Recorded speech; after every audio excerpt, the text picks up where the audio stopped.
तो dear student, आज हम लोग देख रहे हैं कि इंद्रियां क्या होती हैं। तो इंद्रियां आपको पता है पांच पंच ज्ञानेंद्रियां जो है वो पांच होती हैं। तो मेनली जब इंद्रिय वर्ड यूज़ करता है तो ज्ञानेंद्रियों की बात हो रही है।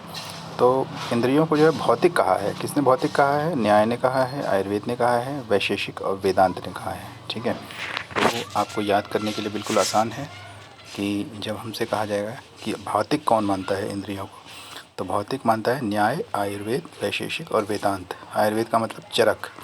ठीक है, तो चरक, न्याय और वैशेषिक और वेदांत, NAVV। ठीक है, या NCVV, आप इसको याद कर सकते हैं कि NCVV जो है भौतिक मानते हैं। ठीक है, इसके बाद आता है अहंकारिक। अहंकारिक किसने मानी है? सांख्य और सुश्रुत ने। तो सांख्य और सुश्रुत जो है इसको अहंकारिक मानते हैं। इसका कोड है SS। ठीक है, सांख्य और सुश्रुत जो है वो अहंकारिक मानते हैं। फिर हम देखते हैं कि पंचक क्या होता है। पंचक जो है ये कहा आया है चरक के इंद्रियोपकरणीय अध्याय में, और इसमें जो है इन्होंने पंचक का वर्णन किया है, जिसमें 5 ज्ञानेंद्रियों और उनके अर्थों वगैरह का वर्णन है। डिटेल के लिए आप अध्याय में जाके देख सकते हैं। फिर करण क्या होता है? करण 13 होते हैं। तो उसमें से एक होते हैं अंतःकरण और एक बाह्यकरण। तो बाह्यकरण में जो है आता है 5 ज्ञानेंद्रियाँ और 5 कर्मेंद्रियाँ, ये कुल मिला के 10 ये बाह्यकरण कहलाते हैं। अंतःकरण 3 होते हैं, मन, बुद्धि और अहंकार, और ये प्रधान होते हैं। ठीक है, तो मन, बुद्धि और अहंकार, ये अंतःकरण, ये प्रधान करण, यही कहलाते हैं। ठीक है, अब अंतःकरण की वृत्तियाँ, ये जो अंतःकरण है मन, बुद्धि और अहंकार, इनकी वृत्तियाँ यानी कि उनके काम क्या क्या हैं। तो मन की वृत्ति है संकल्प। ये बहुत इंपॉर्टेंट है, कई बार क्वेश्चन पूछा जा चुका है। मन की वृत्ति क्या होती है? संकल्प। यानी मन जो है हमारा डिसाइड कर लेता है, वो संकल्प करता है। ठीक है, फिर बुद्धि का काम है अध्यवसाय। अध्यवसाय जो है ये बुद्धि का कार्य है, और अहंकार का काम है अभिमान। ठीक है, तो ये किस तरह काम करते हैं हम बाद में देखेंगे। संकल्प, अध्यवसाय और अभिमान, इसको हम ये याद रखते हैं। ठीक है, इसके बाद प्रत्यक्ष के भेद। ठीक है, निर्विकल्पक और सविकल्पक, 2 प्रकार के प्रत्यक्ष के भेद हैं। निर्विकल्पक प्रत्यक्ष यानी कोई विकल्प नहीं है, प्रत्यक्ष है, वो चीज़ है, वो देख लिया आपने, कोई कन्फ्यूज़न नहीं है, क्लियर है। तो ये निर्विकल्पक प्रत्यक्ष है। सविकल्पक यानी कि उसमें ऑप्शन हो सकता है, लगता है कि सांप है कि रस्सी है, क्या चीज़ है, क्लियर नहीं हो रहा है। ठीक है, तो ऐसा सविकल्पक प्रत्यक्ष होता है। तो वो लौकिक हो सकता है या अलौकिक हो सकता है। तो लौकिक होगा तो बाह्य लौकिक या अभ्यंतर लौकिक। ठीक है, और अलौकिक होगा तो सामान्य लक्षण, ज्ञान लक्षण और योगज। ये अलौकिक प्रत्यक्ष 3 प्रकार का हो सकता है, सामान्य लक्षण, ज्ञान लक्षण और योगज। योगज के फिर 2 भेद होते हैं, युक्त और युंजान। ठीक है, तो ये क्वेश्चन पूछा जा चुका है, BHU में भी आया है क्वेश्चन, योगज के भेद। ठीक है, तो ये हमें याद रखना है। इस प्रकार से हम देखते हैं ये प्रत्यक्ष के इतने प्रकार के प्रत्यक्ष होते हैं। आइए अब देखते हैं कि ये मन, बुद्धि, अहंकार ये काम कैसे करते हैं। जैसे कोई भी चीज़ है, उसको हमारी इंद्रिय ने देखा।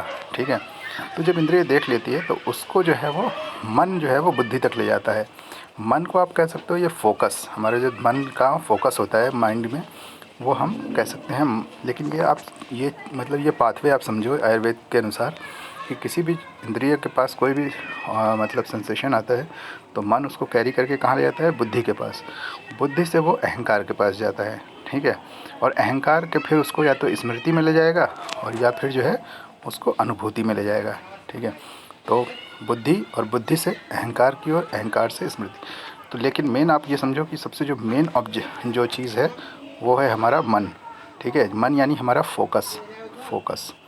ये फोकस हमारा कहाँ, किस पे रहता है? अगर हमारी इंद्रिय देख रही है लेकिन हमारा फोकस उस पे नहीं है, तो वो चीज़ को हम समझ नहीं पाएंगे कि ये कप है कि नहीं है। ऐसा होता है ना कई बार कि हम कोई चीज़ देख तो रहे हैं पर समझ, हमारा फोकस उधर है नहीं, तो हमें दिखती ही नहीं है वो चीज़। ठीक है, तो ये होता है, ये मन का काम है। ये इस तरह से आयुर्वेद के अनुसार ये चलता है।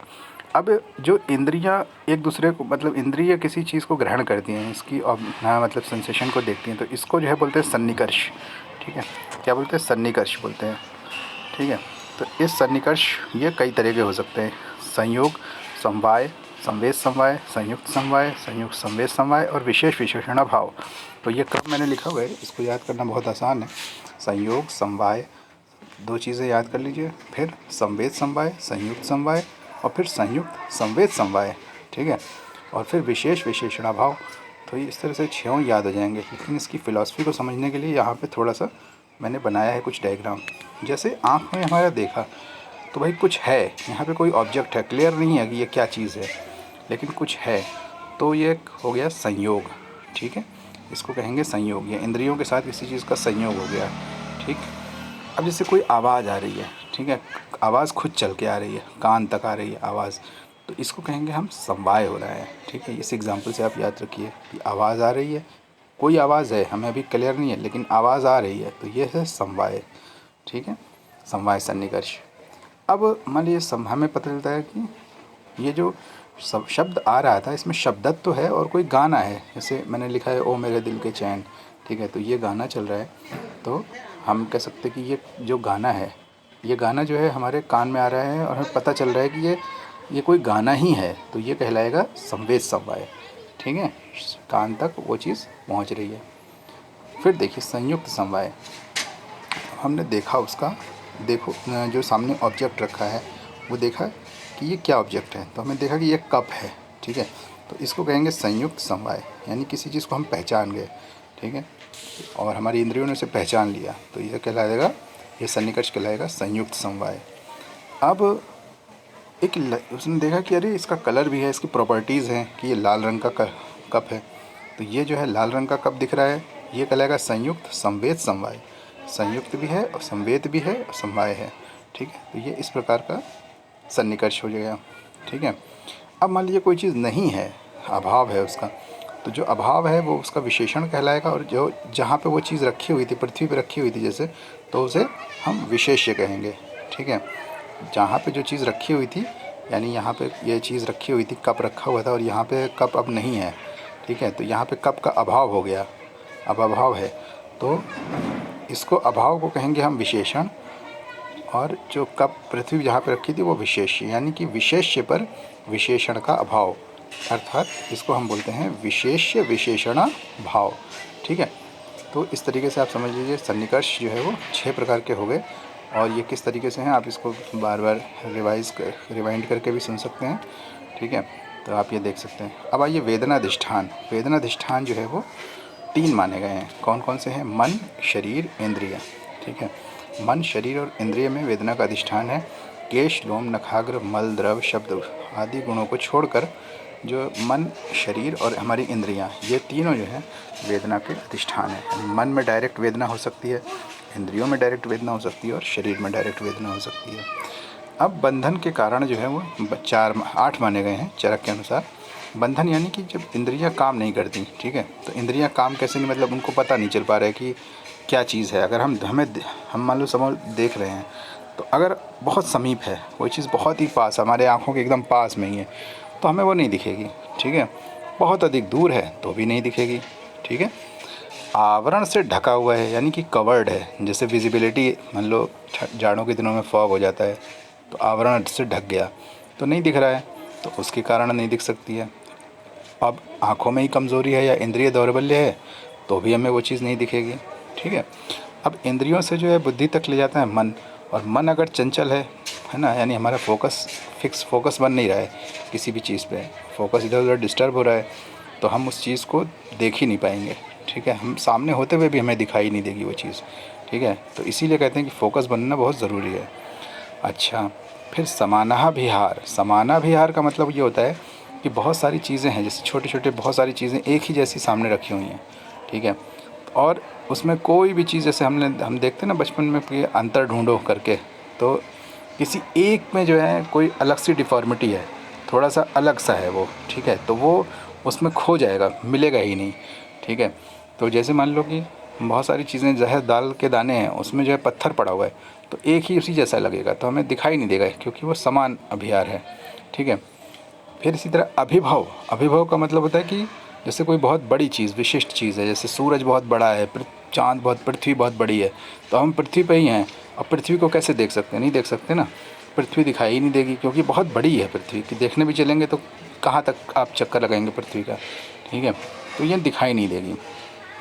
फिर या तो वो चीज़ बहुत सूक्ष्म हो, जैसे बैक्टीरिया, वायरस, कोरोना वायरस, आपको दिखाई नहीं देगा, अत्यंत सूक्ष्म है, तो अत्यंत सूक्ष्म होने के कारण भी नहीं दिखाएगा। तो आयुर्वेद में जो है कोई चीज़ न दिखने के या इंद्रियों का बंधन के कारण जो है वो 8 बताए गए हैं। तो इसे याद करना बहुत आसान है। मैंने इसी सीक्वेंस में याद कर लीजिए। अति समीप, अति दूर, आवरण से ढके होने पर, इंद्रिय दौर्बल्य होने पर, मन चंचल होने पर, समानाधिहार, अभिभव और अति सूक्ष्म। तो इसको थोड़ा सा देखेंगे, याद करना बहुत ज़्यादा डिफिकल्ट नहीं है, ये आप इजीली याद कर सकते हैं। तो ये चरक ने आगे करके बताए हैं। तो आज इंद्रियों के बारे में आपको मैंने आज एक शॉर्ट वीडियो बनाया और उम्मीद है आपको अच्छा लगा होगा। अगर आपको ये वीडियो अच्छा लगा हो तो इसे लाइक करिए और मेरे चैनल को सब्सक्राइब करिए, शेयर करिए, अधिक से अधिक बच्चों तक ये वीडियो पहुँचे और लोगों को पदार्थ विज्ञान का जो डर बैठा रहता है मन में, कम से कम वो डर मन से निकले और पदार्थ विज्ञान थोड़ा इंटरेस्टिंग बने। आपको लगता है कि कोई और चीज़ पे मुझे वीडियो बनाना चाहिए तो आप कमेंट करके मुझे बताइए कि कौन सी चीज़ पे वीडियो बनाना है। और कोई चीज़ अगर कॉन्सेप्ट नहीं क्लियर हो रहा है तो वो कॉन्सेप्ट मुझे एक बार बताइए कि किस चीज़ के कॉन्सेप्ट आपका क्लियर नहीं है, तो मैं कोशिश करूँगा कि उस पर वीडियो बना करके आपको वो कॉन्सेप्ट अच्छे से समझ में आ जाए। तो ठीक है friends, thank you very much. मिलते हैं फिर हम नेक्स्ट वीडियो में। धन्यवाद।